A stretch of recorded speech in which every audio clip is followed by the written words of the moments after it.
Intégral Bourse, Touraine. Bonjour et bienvenue à toutes et à tous. Il est 15h, nous sommes ensemble jusqu'à 18h. Intégral Bourse qui commence exceptionnellement avec une demi-heure d'avance puisque c'est un jour spécial aujourd'hui. C'est le premier jour de cotation post-élection d'Emmanuel Macron à la présidence de la République. Nous serons donc avec nos meilleurs spécialistes ici en studio mais aussi à New York pour voir la réaction des marchés, tenter de voir aussi comment ils vont se comporter dans les semaines qui viennent. Et parmi ces spécialistes, eh bien, Jean-François Bay, d'ores et déjà avec nous. Bonjour Jean-François. Bonjour Vincent. Directeur général de Morningstar France, fidèle au poste comme tous les lundis. Mais voyons, eh bien 5 minutes, Jean-François Bay, donc directeur général de Morningstar France. Vous nous dites, comme Michael, elle était logique, cette prise de bénéfice, puisque c'est une prise de bénéfice que connaît le marché parisien. Oui, c'est ça. Je pense qu'il y a une vraie correction technique liée au fait que les particuliers sont pas sont pas présents, sont encore en congé. Les institutionnels, les gérants de portefeuille sont pas présents non plus. Et puis les internationaux, notamment le marché américain, découvrent. Il n'y a que nous qui sommes là alors. Voilà, il n'y a que nous qui sommes là. Donc il y a très peu de volume. Ouais. Et donc c'est une correction faute, j'allais dire, d'acheteurs. Suite notamment au fait que les sondages avaient raison. Il y a eu assez peu de surprises pour une fois. Donc c'est important de souligner. Au premier tour, ils avaient bien anticipé le duel. Et au second tour, et notamment après le débat, on avait une confirmation d'un Macron en tête. Et on a vu les marchés s'ajuster d'autant. C'est-à-dire que le CAC a augmenté de 7% sur la semaine et 5% sur un mois. On n'est pas allé trop vite là, on n'est pas allé un peu trop vite justement. On n'est pas en train de payer aujourd'hui justement cet emballement de l'entre-deux tours. On a acheté la rumeur et là on est en train de vendre la nouvelle, mais je pense il faut bien distinguer le très court terme du moyen long terme et de voir justement l'impact à plus moyen long terme sur les marchés et les thématiques d'investissement. La grande question, c'est nouveau président, donc nouveau d'investissement, on en parlera d'interrogation. Ouais. Et donc le CAC 40 avait fortement monté, l'euro s'était aussi apprécié, on est passé de 1,05 à 1,10. Là aussi, prise de bénéfice sur l'euro, on est à 1,0947 les après taux d'intérêt avoir franchi les indices. Exactement. Sur les places asiatiques. On avait franchi les indices, taux d'intérêt, le spread avec l'Allemagne, puisque c'était aussi un indicateur de risque. On était à 0,80, on avait franchi un écartement fort, on s'était réduit à 0,33 au plus bas. Et donc là, ce matin, il y a eu une forte détente du spread, ça se réverte un petit peu. C'est l'inverse sur l'obligataire par rapport au marché d'actions. Les marchés d'actions consolident, l'obligataire s'apprécie. Si les taux se détendent. Je pense que ce sont les obligataires qui ont raison. Il faut oublier un petit peu le très court terme pour regarder justement à la fois le macro-rallye qu'on a eu depuis un mois et donc la poursuite avec 4 soutiens très forts. J'ai noté les réallocations et les flux d'investissement en faveur des actions européennes. Vous savez que chez Morningstar, on suit ça jour après jour. Il faut savoir que l'année dernière, par exemple, on a eu 50 milliards de décollecte sur les fonds actions européennes. Les investisseurs ont eu peur du thème Europe. Depuis le début de l'année, c'était le cas aussi. On avait eu cette inquiétude sur les élections françaises, écartement des spreads avec l'Allemagne, mais aussi sortie. Et donc le thème Action Europe était très peu représenté dans les allocations d'actifs. Ça revient depuis 6 semaines consécutives de collecte positive, 2,5 milliards de collecte sur une semaine uniquement, et ça va se poursuivre. Qui vient de s'achever et donc ça va se poursuivre. On va encore connaître des investisseurs internationaux et nationaux qui pouvoir petit à petit revenir rassuré par cette élection. Deuxième ce qui vous fait dire que la hausse va se poursuivre alors qu'elle n'a pas à bout de souffle. Alors c'est les éléments à moyen long terme. Il faudra aussi préciser les élections législatives. C'est sûr qu'on est à la première mi-temps, j'allais dire. On a un premier mouvement avec un nouveau président. Il faut que pour les politiques, que la politique économique notamment soit mise en place et confirmée, un gouvernement, une majorité à l'Assemblée, on le sait. Le deuxième thème qui va soutenir en fait les marchés, c'est des taux d'intérêt qui restent bas et très accommodants en Europe. On a en tête une croissance des indicateurs qui vont un peu mieux et donc une hausse des taux sans doute pilotée par la Banque centrale, mais en tout cas à court terme, Mario Draghi a encore confirmé. Pas avant l'année prochaine, ça. Pas encore l'année prochaine, mais vous savez que les marchés anticipent. Le troisième élément, justement, les résultats macro et micro. Ouais. Je vous ai sorti quelques indicateurs sur la France. Révision à la hausse des investissements des entreprises à plus 6%. Pour la première fois depuis 2009, plus d'ouverture d'entreprises que de fermeture d'entreprises en France. La progression des PMI en France, on est à 55,1 pour le manufacturier contre 53,3 en mars. On est au 8e mois consécutif au-dessus des 50. Donc on voit que les indicateurs macro pour la France et pour l'Europe sont plutôt bien orientés. Et je termine avec les indicateurs micro, cette fois-ci les résultats d'entreprise, alors même qu'il y a à peu près 80% des entreprises qui sur le stock 600 ont délivré leurs résultats. C'est 79% de croissance du chiffre d'affaires, donc au-dessus des attentes, avec une croissance en moyenne de 11%. Et 69% des entreprises qui sortent des bénéfices par action au-dessus des attentes, avec une croissance des bénéfices de l'ordre de plus 25% hier, donc année On a un nouvel alignement des planètes finalement, hein, celui dont on parlait il y a plus d'un an et demi. C'était quoi? C'était des taux bas, c'est toujours le cas. Un pétrole euro, bas, un pétrole bas, parce qu'il corrige un un euro pétrole qui reste depuis quelques jours, hein, et fortement même. Tout à fait. Qu'est-ce qu'il y avait d'autre? Les taux, le pétrole et l'euro. Est-ce qu'on considère qu'à 1,09 l'euro est toujours bon marché? En tout cas, il est peut-être à peu près neutre. Et puis surtout, c'est ce bon contexte, macroéconomique Macron a de la chance. Qui s'en sur les résultats.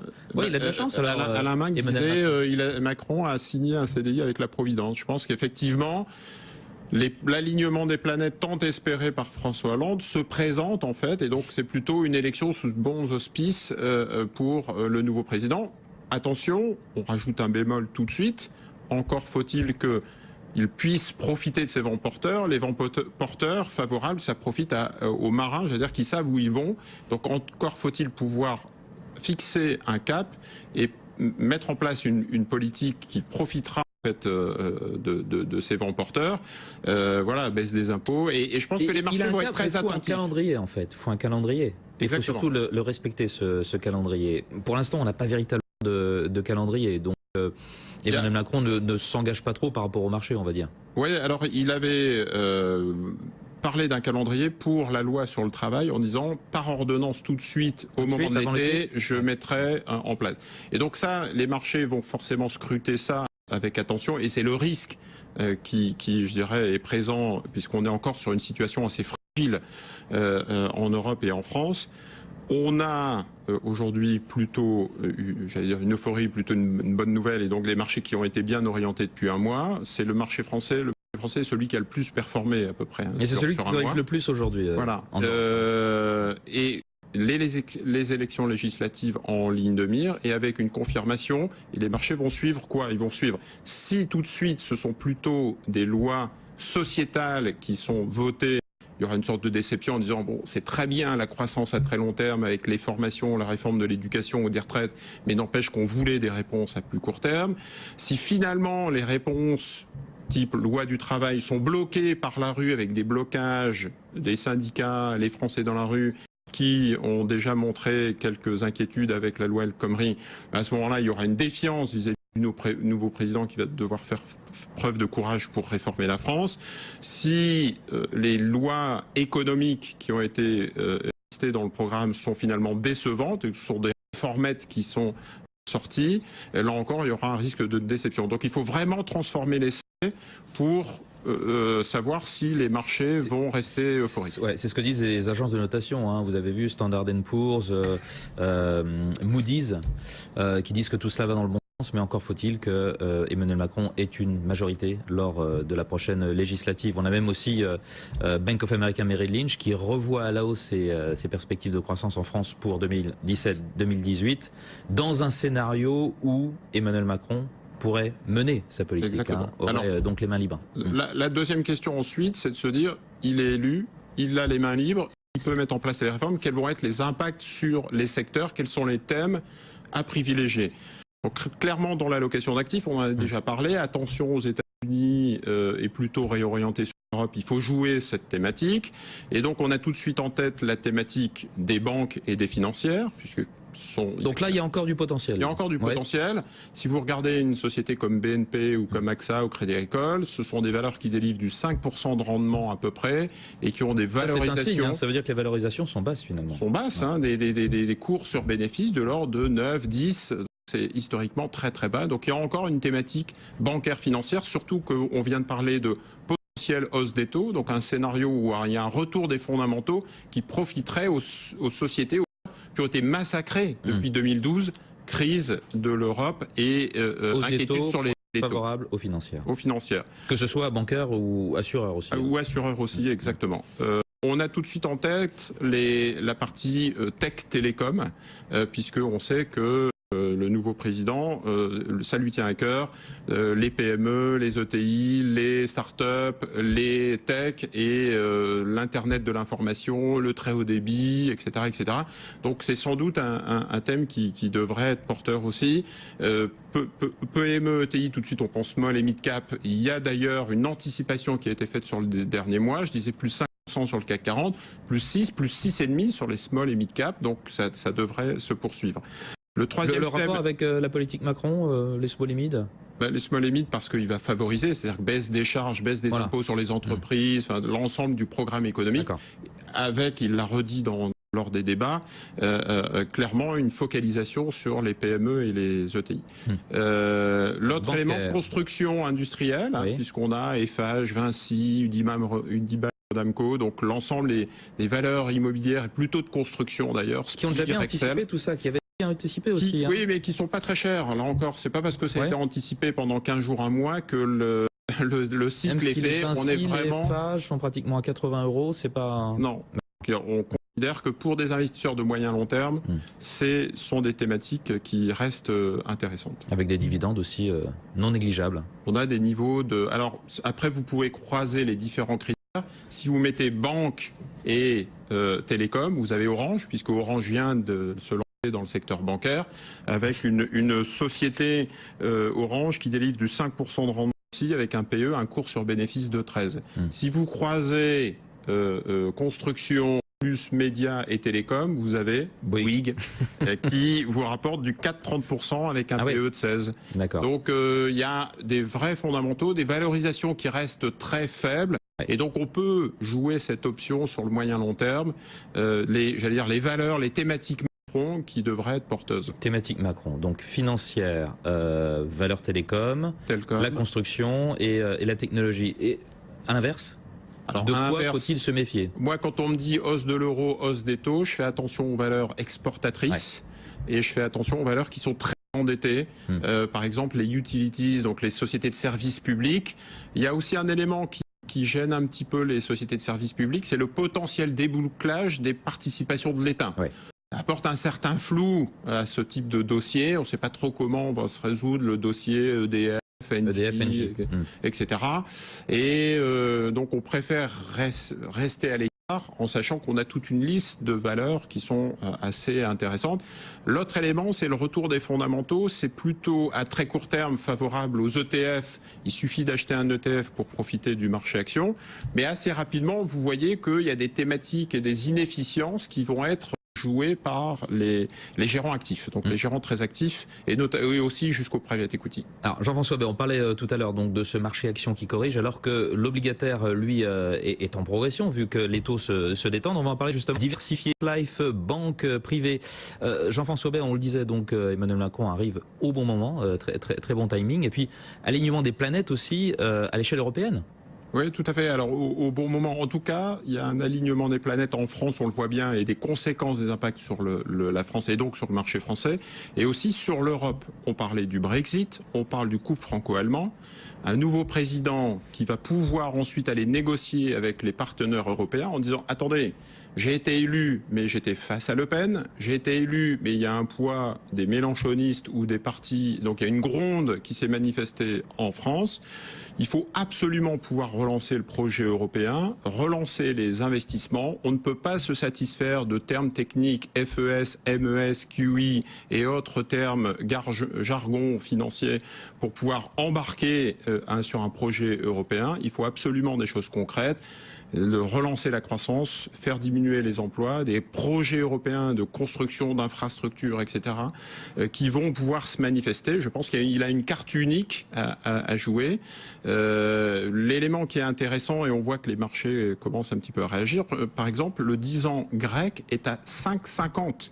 On a en tête la crise grecque, la crise de la dette.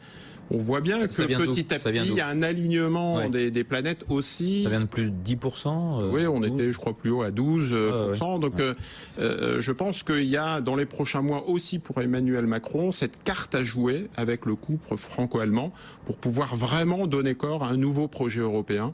Et c'est ce qu'on espère tous. Bon, en attendant, on peut croire à une poursuite du rallye sur les marchés d'actions, alors exception faite de cette journée d'aujourd'hui, qui est une journée de prise de bénéfices. Jusqu'à quoi? Jusqu'aux législatives? Jusqu'aux législatives, oui. On a un mois devant nous, là? On a un mois devant nous pour jouer un peu ce Macron rallye. Après, on va voir les sondages autour des législatives et voir si finalement il aura les cartes en main, les manettes pour pouvoir mener des réformes et quelles réformes ou quelle coalition potentielle. Mais vous nous dites attention, sur une nouvelle, pas mauvaise nouvelle, mais décevante, les marchés peuvent très bien passer d'un extrême à l'autre. Oui, on est sur un sentiment très fragile, le feu couve encore, on est juste au lendemain de l'élection, il suffit qu'il y ait un élément exceptionnel pour faire assez rapidement déraper. On va attendre très fébrilement le choix du Premier ministre, la constitution de l'équipe, etc. Donc ça se joue, les 100 premiers jours ou les 100 premières minutes vont être cruciales et il n'aura pas le droit à l'erreur parce que le niveau d'attente et d'anticipation est vraiment très, très La moindre élevé. déception peut être sanctionnée assez durement par les marchés. De déception et de blocage. Bon, cela dit, s'il agit rapidement sur ces réformes, blocage, et s'il prend de court ce qui éventuellement manifesterait avant l'été. Il y a déjà quelques manifestations dans Paris, place de la République, et donc je pense que son niveau de courage va être testé très rapidement. Il va falloir qu'il fasse face très rapidement pour pouvoir montrer son niveau de détermination. 5388 quand même sur le CAC 40. On pouvait s'attendre à un CAC 40 à ce niveau-là, au lendemain d'une éventuelle élection d'Emmanuel Macron, ne serait-ce qu'il y a un mois. Non, je pense qu'effectivement, il y a un mois, on a déjà atteint une bonne partie des objectifs de l'année quand même, quand on regarde un petit peu ce que prévoyaient les uns et les autres en début d'année. Oui, là encore, nous, en tant qu'investisseurs de moyen long terme, on vient au niveau de valorisation des sociétés, de belles sociétés en France, qui ont encore un potentiel de développement très élevé. Le momentum et les indicateurs macro et micro sont vraiment les fondamentaux, sont solides. Après, on vient de passer une page très importante du risque politique, donc la pression retombe un petit peu. Le prochain mois risque d'être forcément mieux orienté, mais la vraie confirmation, ça sera les législatives. En attendant, c'est difficile de se projeter sur le moyen long terme tant qu'on n'a pas ces clés de lecture. Indépendamment de ce qui se passe en France, les incertitudes, on commence à entendre que la baisse des matières premières devient préoccupante. Ça pourrait être quelque chose qui déréglerait un petit peu la belle mécanique. Alors c'est sûr qu'on a toujours, c'est les deux risques majeurs, c'est le changement de cycle aux États-Unis, puisqu'on a pour le coup l'inverse de l'alignement des planètes qu'on a nous en Europe. La Fed augmente ses taux, les niveaux de valorisation sont très élevés, Trump et le politique donc déçoivent, etc., etc. Là, il a réussi à faire passer la réforme de l'Obamacare. Oui, donc c'est peut-être parce que c'est le plus déterminant dans son programme sur le programme économique. Donc on a un peu ce changement de cycle qui peut peser sur les marchés globalement. Et puis le deuxième, il faut se tourner vers l'est en regardant l'Asie, la Chine, puisque les matières premières et la Chine, c'est un couple, j'allais dire un peu infernal. Et donc, il faut regarder si la Chine tient bien et pour pouvoir donner un peu de corps à la croissance mondiale et soutenir les matières premières. Mais on a toujours considéré que le risque chinois et le risque matières premières serait plutôt secondaire, serait plutôt évoqué en 2018. Et on a toujours considéré que le risque américain, on est plutôt sous-pondéré sur les actions américaines et on considère que c'est très cher. Mais il n'y a pas de risque de crack aujourd'hui sur les États-Unis. Il n'y a pas de risque extrême à attendre dans les prochains mois. Parfait, Jean-François Bay. Merci comme toujours d'avoir été en direct avec nous dans cette première demi-heure d'Intégral Bourse, avancée exceptionnellement puisque nous sommes en édition spéciale. Jean-François Bay, directeur général de Morningstar France. À très bientôt. BFM Business, 15h28, on fait une petite pause et on se retrouve